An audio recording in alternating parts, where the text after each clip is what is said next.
वो मेरे पास वहां से डेटा आ जाएगा, सही डेटा आ जाएगा।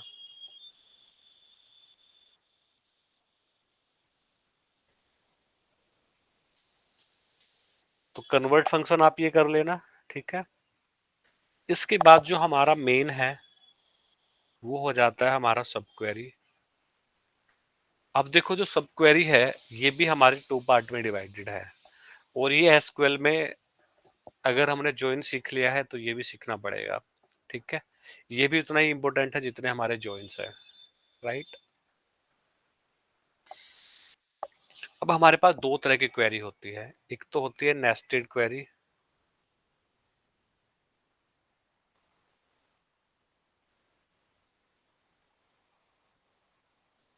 नेस्टेड और इनर क्वेरी हम बोलते हैं। एक होती है हमारे पास कोरिलेटेड सब क्वेरी।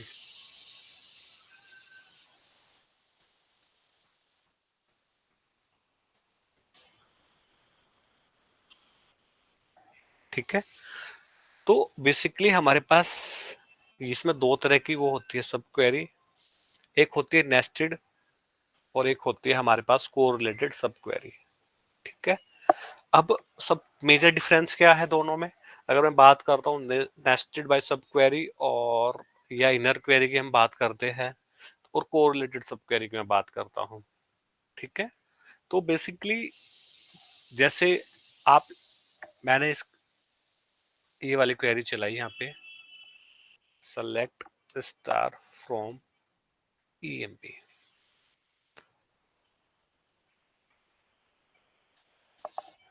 सबको ये डेटा दिख रहा है यहाँ पे?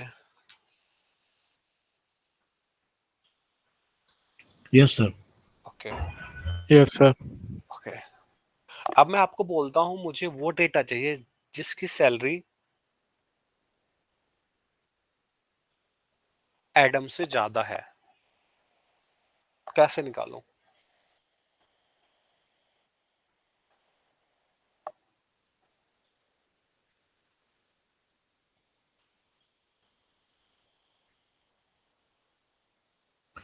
सर इसके लिए तो कंडीशन लगती है ना। लगाओ, कंडीशन लगाओ।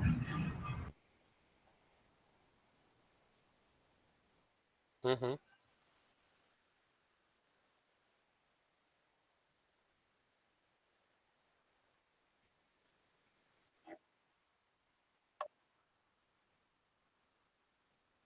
आप कह रहे हो मैंने इसको इस तरह से चला दिया, select E name from EMP, ठीक है, फिर वेयर सैलरी ग्रेटर देन,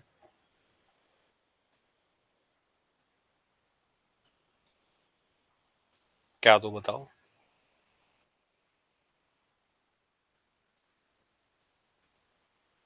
नहीं, ठीक है, मैं आपको बता देता हूँ कैसे हो। हाँ, राइट। तो मैंने आप लोगों को बोला है मुझे वो डेटा चाहिए जिसकी सैलरी क्लर्क की सैलरी या एडम की सैलरी से ज्यादा हो, ठीक है।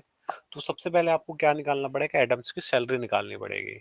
अगर मेरे को यहाँ पे दिख रहा है कि एडम की सैलरी 1100 है, ठीक है, अगर मैं यहाँ पे पास कर देता हूँ 1100, तो ये मेरे पास वो डेटा आ गया जिनकी सैलरी एडम से ज्यादा है, ठीक है। मैं कोमा सैलरी भी लगा देता हूँ यहाँ पे, ठीक है, जिससे आपको डेटा भी दिखता रहे, राइट। तो देखो सबकी सैलरी 1100 से ज्यादा हो गई, ठीक है। बट अभी हम क्या कर रहे हैं, सारी चीज हम मैनुअल डाल रहे हैं, मैनुअल पास कर रहा हूँ मैं यहाँ पे, मैंने देखा और उसकी सैलरी निकाल दी और मैंने डाल दिया। बट अगर कल को एडम्स की सैलरी अपडेट हो जाती है, ठीक है, उसकी सैलरी 2500 हो गई, बट हमारी क्वेरी क्या बोलती है, हमारी क्वेरी बोलती है कि हमें वो डेटा चाहिए जिनकी सैलरी एडम से ज्यादा हो, ठीक है। तो कल को फिर मेरे को यहाँ पे इसको बार बार चेंज करना पड़ेगा, ठीक है। बट मेरी रिपोर्ट जनरेट होती है इसके बेस पे, ठीक है। और मैंने जिस दिन इसकी सैलरी अपडेट हुई तो मैंने क्या करा, वहाँ पे क्वेरी में चेंज ही नहीं कर पाया, अपनी रिपोर्ट में चेंज ही नहीं कर पाया, ठीक है। तो हमारे पास कौन सा डेटा आ गया, तो हमारे पास गलत डेटा आ गया, जो हमें क्लाइंट को भेजना था हमने गलत डेटा ट्रांसफर कर दिया क्लाइंट के पास। हमें बेसिकली वो डेटा चाहिए जिसकी सैलरी एडम से ज्यादा है, ठीक है। बट कल एडम की सैलरी अपडेट हो गई, 2500 हो गई, और हम अपनी क्वेरी में जो हमारी रिपोर्ट जहां से जनरेट होती है, तो वहां से उसको चेंज नहीं कर पाए। ठीक है। और वो हमारे पास 2 दिन का डेटा उस तरह का चला गया। तो उसके लिए हमारे पास क्वेश्चंस आ जाएंगे कि आपने जब इसकी सैलरी अपडेट हुई तो हमारे पास इस तरह का डेटा क्यों आया। और तब क्लाइंट आपसे पूछेगा, फिर आपको आंसर करना पड़ेगा इस तरह से हुआ क्यों। आप क्या बोलोगे? आपके पास आंसर भी नहीं होगा उस चीज के लिए कि आपने हार्डकोर करा ही क्यों। आपने इसको अपडेट कर दिया, बट ये तो है नहीं कि ये हमारा कांस्टेंट है डेटा, ये चेंज हो सकता है ना। Yes sir. राइट। अगर ये हमारा कांस्टेंट होता, या हमें वो डेटा निकालना है जिन्होंने एडम्स के बाद ज्वाइन करा है कंपनी, ठीक है, मेरे को वो डेटा चाहिए, तो वही सारी चीजें हायर डेट हम पहले कैसे निकालें। तो सबसे पहले अगर मैं यहाँ पे हार्डकोर पास कर देता हूँ तो ये एक टाइम के लिए ठीक है। बट अगर हमारी उस पर रिपोर्ट जनरेट हो रही है और वो हम उसको यूज कर रहे हैं अपनी रिपोर्ट के अंदर किसी टूल्स के थ्रू, और हमारी रिपोर्ट डेली बेसिस पे जनरेट हो रही है, अगर मैं कल यहाँ पे अपडेट करता हूँ तो मुझे जाके अपने उस टूल्स के अंदर भी जाके अपडेट करना पड़ेगा। और फिर उसके लिए क्या हो, वो मेरा प्रोड पे है, ठीक है, तो उसके लिए हमें एन नंबर ऑफ एफर्ट बढ़ाने पड़ेंगे। ठीक है। कि मेरे को एक रिलीज प्लान करनी पड़ेगी क्योंकि मैंने यहाँ पे डेटा अपडेट कर दिया और वो डेटा हमारा वहाँ पे रिफ्लेक्ट हो गया। फिर हमें क्या करना पड़ेगा, उस जाके उस प्रोसीजर में, ये जहाँ से हम रिपोर्ट जनरेट कर रहे हैं उस टूल्स में जाके भी चेंज करना पड़ेगा। एक अपडेट के लिए आपको कितना चेंज करना पड़ रहा है? क्यों चेंज करना पड़ रहा है? क्योंकि आपने हार्डकोर चीजें डाली हुई थी। ठीक है। तो इसलिए बोला जाता है कि हार्ड कोड हमें कभी नहीं करना चाहिए। हमें जो भी करना है वो ऐसे करना है कि मैं इसमें चेंज करूं तो मेरा डेटा ऑटोमेटिकली वहां पे रिफ्लेक्ट हो जाए। अब हार्डकोर हमने वैल्यू डाल दी तो कांस्टेंट है, चेंज ही नहीं होगी। मैंने 12500 डाल दी, 2500 ही रहेगी। कल एडम्स की सैलरी हो गई है 3000 हो गई है, बट हमारा यहाँ पे कितने 2500 ही है। ठीक है। तो हमें क्या करना पड़ेगा, सबसे पहले हम निकालेंगे एडम की सैलरी। और एडम की सैलरी निकालने के लिए क्या होता है, सेलेक्ट सेल फ्रॉम ईएमपी। ठीक है। Where E name equal to ADAMS। ठीक है। तो मैं इस क्वेरी को एग्जीक्यूट करता हूं तो इससे मेरे पास क्या आता है, एडम की सैलरी आ जाती है।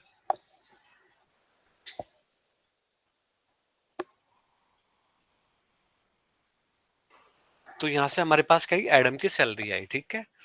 अब जो हमारी नेस्टेड क्वेरी, जो इनर क्वेरी होती है, वो हमें बोलती है क्या, जो आपने यहाँ पे डेटा पास करा है, पास कर दो।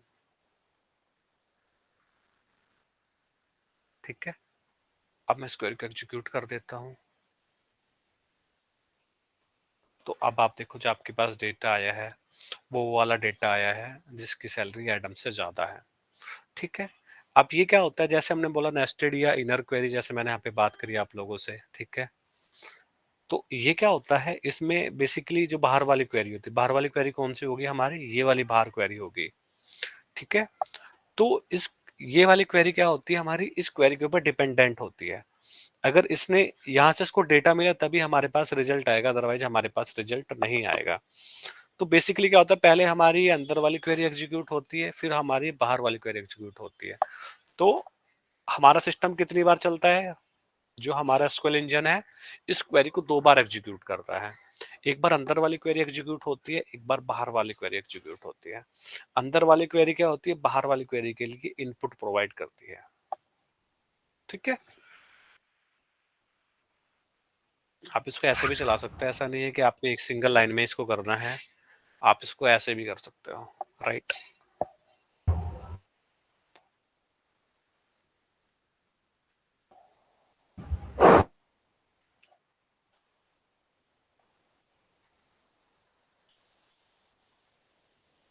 सर ये तो हम मतलब जो आपने पहली वाली क्वेरी लिखी है उसके अकॉर्डिंग अगर वो लिखेंगे तो वो भी इसको चलाएंगे, वो भी यही देगा ना, वो भी यही देगा सारी चीज।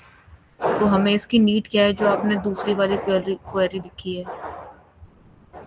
अभी मैं इतनी देर से यही तो बता रहा था आप लोगों को सर मेरे कि कल को मतलब जाके, हाँ हाँ, कल हाँ को अगर एडम की सैलरी चेंज हो गई, ठीक है। अभी एडम की सैलरी 11100 है, आपने एडम की सैलरी को अपडेट कर दिया और 1500 कर दिया, और आप अंदर वाली वो वाली क्वेरी एग्जीक्यूट कर दे कि इसकी सैलरी 1100 से ज्यादा हो, ठीक है। तो अब आपके पास रिजल्ट आ रहा है ये, और आना क्या चाहिए था, आपके पास रिजल्ट आना चाहिए था ये। एक्चुअल में आपके पास ये रिजल्ट आना चाहिए था, ठीक है। अब चाहे एडम की सैलरी आप कितनी बार भी अपडेट कर दो, तो ऑटोमेटिकली यहाँ पे रिफ्लेक्ट हो जाएगी, क्योंकि हम यहाँ पे डेटा निकाल रहे हैं एडम से। यही तो ऑटोमेशन होता है। आप बार बार मैनुअल जाके वहाँ पे चेंज करो। Okay sir, thank you.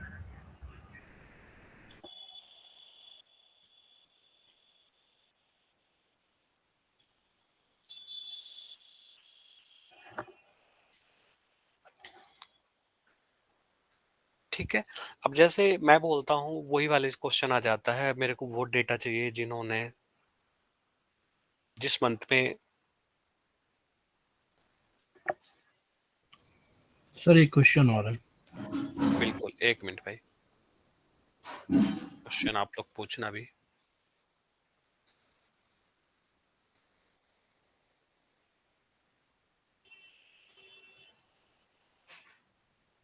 Okay, हाँ जी, अब आप क्वेश्चन पूछो।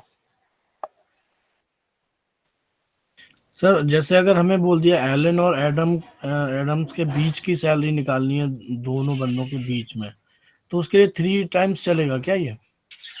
टू 3 टाइम्स टाइम्स क्यों चलेगा? 2 टाइम्स, सॉरी। नहीं नहीं भाई, 2 टाइम्स क्यों चलेगा? आपने बोला कि आपको उनके उसके और उसके बीच की सैलरी निकालनी है, जी। ठीक है। तो ये क्या हो गया, आपने लगा दिया यहाँ पे एंड, ठीक है। हाँ, and. Salary, salary less than, ठीक है। और किसके बीच की आपने बोला? एलन। एलन की सैलरी क्या है? हाँ, 1600। Select sal from EMP where E name equal to हाँ सर, यही बोल रहा था मैं, ये 2 टाइम्स चल जाएगा ना ये एंड के साथ। एलन, ठीक है, राइट। अब देखो क्या होता है, अब ये जो क्वेरी है ना, दोनों एक साथ चलेंगे ना, ये इंडिपेंडेंट क्वेरी है, ठीक है। अब जो ये वाली क्वेरी है, बाहर वाली क्वेरी है, डिपेंडेंट है इन क्वेरी के ऊपर, ठीक है। जैसे मैं उसको एग्जीक्यूट कर देता हूँ, बिटवीन क्लाउज की तरह चल रही है अभी ये, ठीक है। अब क्या हुआ, ये जो आपके पास डेटा आ रहा है ना, अब ये दोनों क्वेरी इंडिपेंडेंट है, ये भी इंडिपेंडेंट क्वेरी है और ये वाली क्वेरी भी आपके पास इंडिपेंडेंट है, ठीक है। ये डेटा इसको पास हो रहा है, ये डेटा आपका इसको पास हो रहा है, ठीक है। बट इनका डेटा किसको पास हो रहा है? इनका डेटा इसको पास हो रहा है, ठीक है। तो ये कब चल पाएगी? ये क्वेरी तभी चल पाएगी तब इनके पास इन दोनों क्वेरी से डेटा आ जाएगा, और जैसे मैंने बताया इंडिपेंडेंट है, तो दोनों क्वेरी एक साथ एग्जीक्यूट हो जाएगी।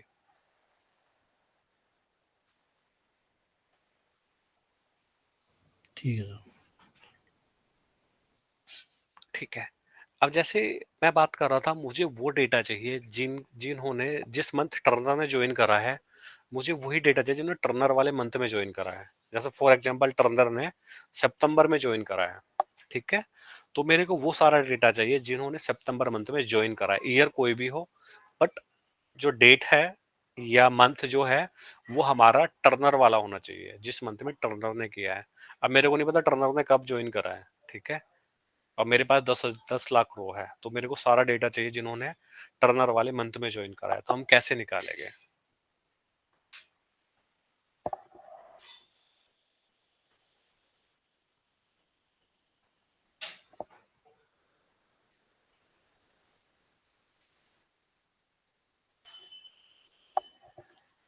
गाइज कैसे निकालेंगे?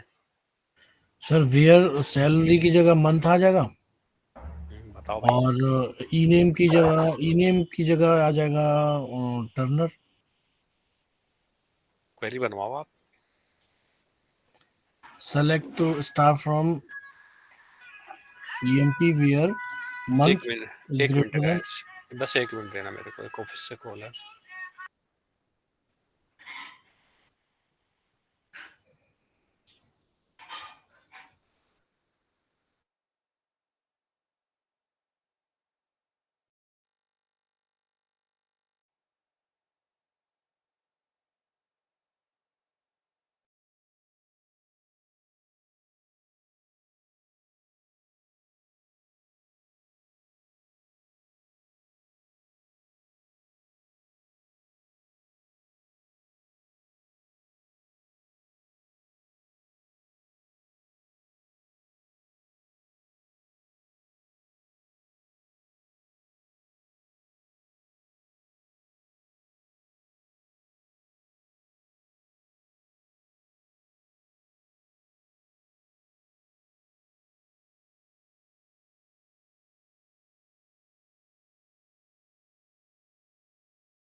हाँ जी, बताओ भाई कैसे करना है? Sir select star from month equal to जो भी मंथ आपको मंथ इक्वल टू मंथ नहीं नहीं name E name equal to Turner. E name is equal to Turner. ठीक है, उसके बाद ब्रैकेट में सेलेक्ट मंथ फ्रॉम, नहीं लेकिन मंथ उसी मंथ का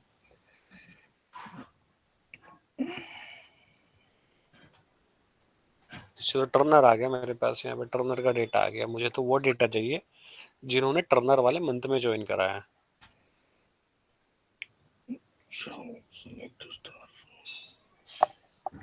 और टर्नर उस लिस्ट में नहीं आना चाहिए, ठीक है? तो मैं अपनी क्वेरी एग्जीक्यूट करूं तो टर्नर नहीं आना चाहिए उसमें।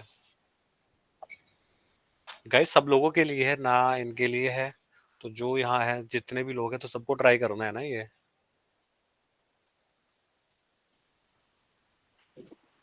सर उसमें आएगा select E name hire date from employ where month. Month क्या? सर जिस मंथ में सर टर्नर ने ज्वाइन किया है। तो ऐसे मंथ आ जाता है हमारे पास मंथ लिखने से?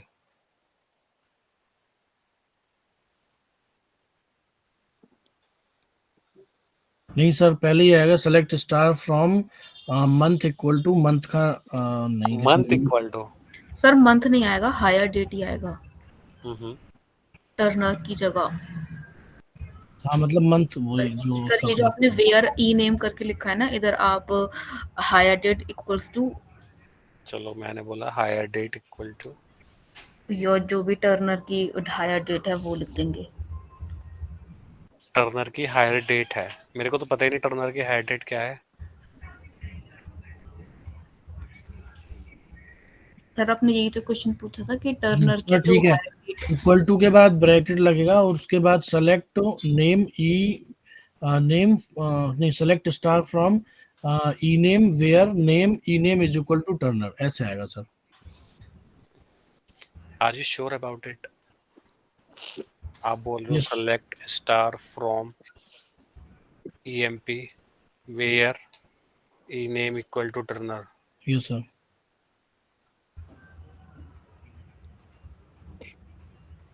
इसको ब्रैकेट में क्लोज करो।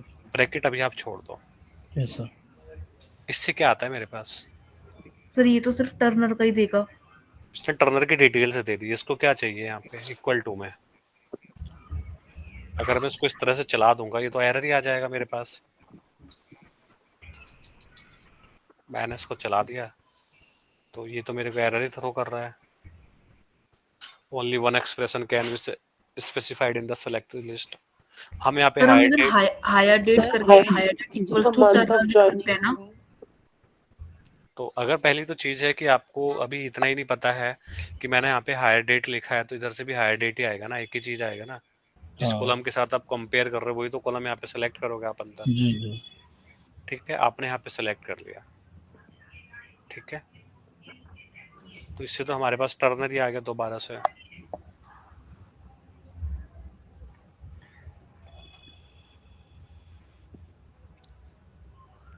मेरे को क्या करना है?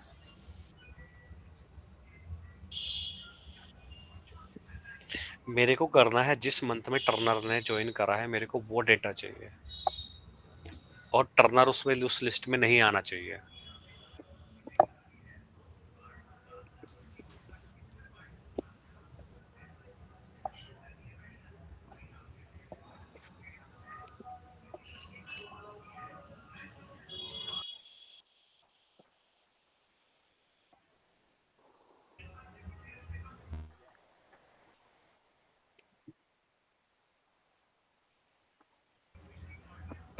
Sir select star from EMP where, sir not equals to का साइन आएगा, मतलब एक्सक्लेमेटरी साइन आएगा शायद, उसके बाद टर्नर लिख देंगे। कहाँ पे? सर ये जो अभी ई नेम लिखा है ना, ई नेम आपने ई नेम और इक्वल्स टू टर्नर, तो मैं आपको पूरी क्वेरी बता देती हूँ। Select star from EMP where not equals to का साइन, मतलब एक्सक्लेमेटरी साइन, फिर उसके बाद equals to where not equal to, ठीक है, सही है। टर्नर। हाँ सर। तो इसमें तो ये वो वाला डेटा आ जाएगा जो बाकी सारे डेटा आ गया इसमें, 13 के 13 रो।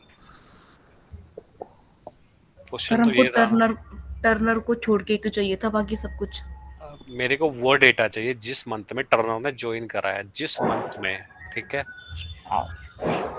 बट उस लिस्ट में टर्नर नहीं आना चाहिए था। मैं सेलेक्ट करूँ तो टर्नर का डेटा नहीं आना चाहिए, वो डेटा आना चाहिए जैसे टर्नर ने सितंबर में ज्वाइन करा है तो मेरे पास वो सारा डेटा आ जाए जिन्होंने सितंबर मंथ में ज्वाइन करा है, ठीक है।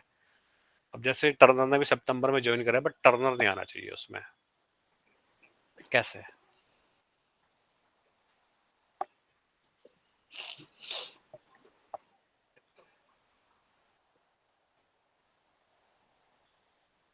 पहले तो आप वो निकालो कि जिस मंथ में टर्नर ने ज्वाइन करा है वो डेटा आ जाए। अभी छोड़ दो, टर्नर नहीं आना चाहिए, छोड़ दो।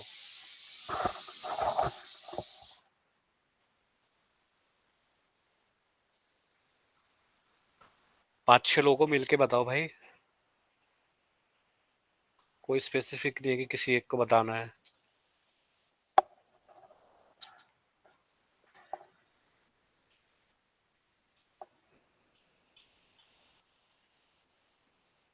क्यों नहीं कर पा रहे हो आप लोग?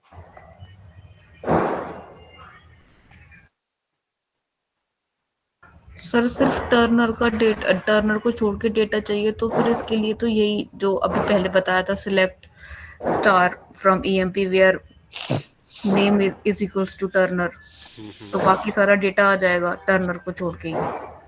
उसका हायर डेट भी आ जाएगी, सैलरी भी आ जाएगी। अभी मैंने सर बोला है आपको कि वो डेटा पूछा दो मेरे पास कि जो जिस मंथ में टर्नर ने ज्वाइन करा है,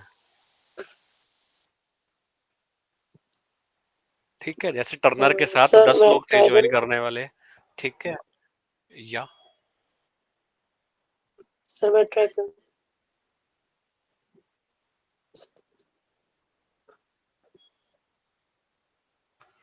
हायर डेट, हाँ हाँ हाँ हाँ हाँ,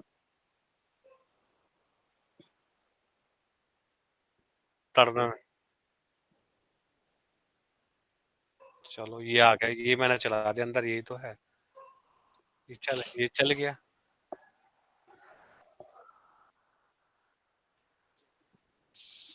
मैंने बोला है मुझे वो पता करना है जिस मंथ में टर्नर ने ज्वाइन करा है। सर सर या मैं ट्राई करूँ सर। हाँ जी, कर लो, आप कर लो भाई। Sir select star from employ हाँ हाँ EMP means select star from employee हाँ हाँ where हाँ हाँ hire date hmm in hmm bracket में सर select hire date हम्म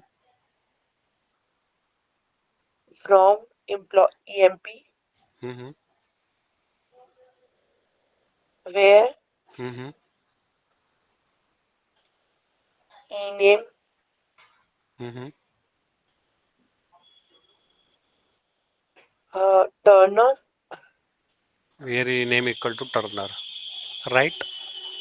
हाँ जी। तो देखो, आप अभी भी वहां पहुंच ही नहीं पा रहे हो, ठीक है। अगर मैं यहाँ पे इन करके चलाऊं या इक्वल टू करके चलाऊं तो कुछ फर्क नहीं पड़ेगा, ठीक है। मैंने इसको इनके साथ चलाया तो मेरे पास अभी भी टर्नर ही आ गया, ठीक है। और मैं यहाँ पे पास करता हूँ इक्वल टू, तो दैट्स मीन मेरे पास फिर भी यही डेटा आता है। सबसे पहले तो आपका क्वेश्चन दिमाग में ये आना चाहिए था कि हम मंथ कैसे निकालते हैं। अभी स्टार्ट करने से पहले आज ही मैंने आप लोगों को फॉर्मेट फंक्शन कराया था। जी सर। तो प्रॉब्लम क्या है? प्रॉब्लम ये है कि आप लोग ना घर जाके प्रैक्टिस नहीं करते हो। It is a very serious note, और मैं बहुत बार बोल चुका हूँ। तो आप इसको ऐसे करते, फॉर्मेट लगते हैं यहाँ पे, ठीक है। और यहाँ पे कर देते क्या, mm, राइट। इधर भी यही करते, सेम पास करते। बहुत सिंपल चीज है, बट आप लोग हो कि बिल्कुल दिमाग लगाना ही नहीं चाहते। अब मैंने इसको ऐसे चलाया यहाँ पे, तो मेरे पास कौन सा डेटा आ गया, we have the month of the Turner 09, ठीक है। अब मैं इसको पास कर देता हूँ, तो मेरे पास वो डेटा आ गया जिन्होंने टर्नर के साथ ज्वाइन कराया, ठीक है। Martin and Turner both are join in September month. अब मैंने बोला, क्वेश्चन क्या था कि टर्नर इस लिस्ट में नहीं आना चाहिए था, ठीक है। हमने बोला एंड इसके बाद E name not equal to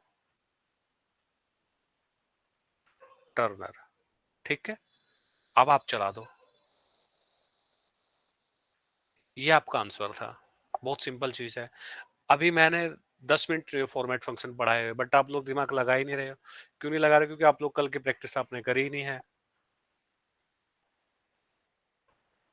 ऐसा कैसे चलेगा काम? ये तो बिल्कुल भी नहीं चलेगा। सर मेरे दिमाग में आ रहा था, वो मुझे लगा गलत ना हो जाए, इसलिए मैंने नहीं बोला।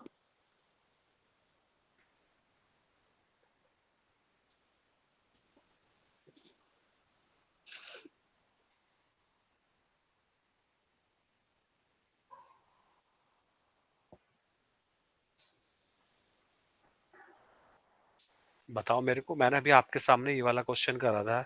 इसमें क्या फर्क है? कुछ भी तो फर्क नहीं है। आपको पता होना चाहिए था कि फॉर्मेट फंक्शन कल भी मैंने कराया था आप लोगों को ये।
बताओ, मैंने कल भी कराया, क्लास स्टार्ट करने से पहले भी अगर मैं आप लोगों को ये करा रहा हूँ, ठीक है, फिर भी आपको पता ही नहीं चल रहा है कि क्या चल रहा है आपके एसक्यूएल में, कैसे करना है। मंथ निकालने को बोल रहा हूँ मैं, आप वो लोग बोल रहे हो where month is equal to Turner. तो कोई मंथ नाम का हमारे पास कोई फोल्डर है, कोई कॉलम है?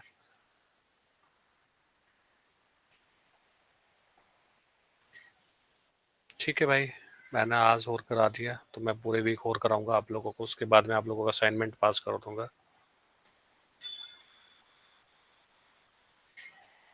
मैं अगेन आप लोगों को भेज देता हूँ ये पूरा।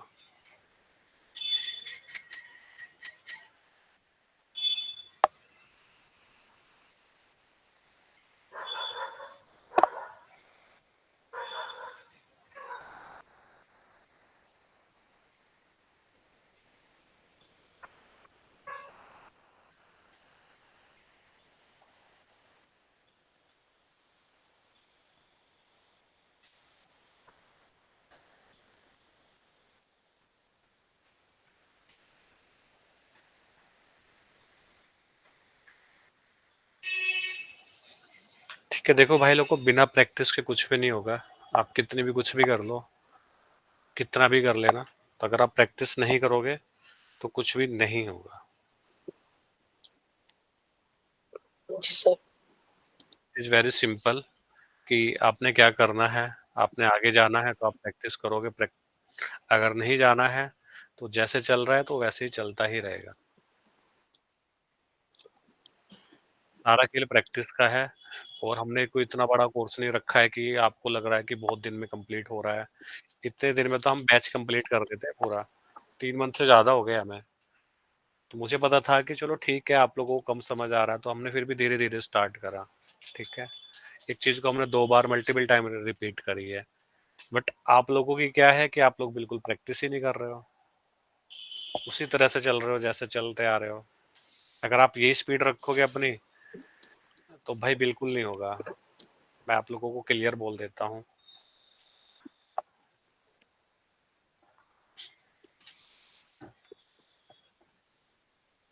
बिल्कुल भी हवा नहीं है कि आप इंटरव्यू क्रैक कर दोगे।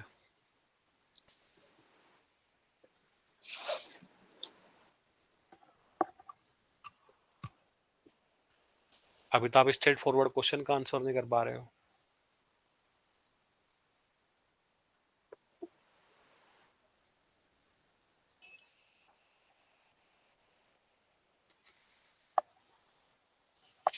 ठीक है guys, good night all. Good night sir. देखो अभी भी टाइम, बहुत टाइम निकल गया है।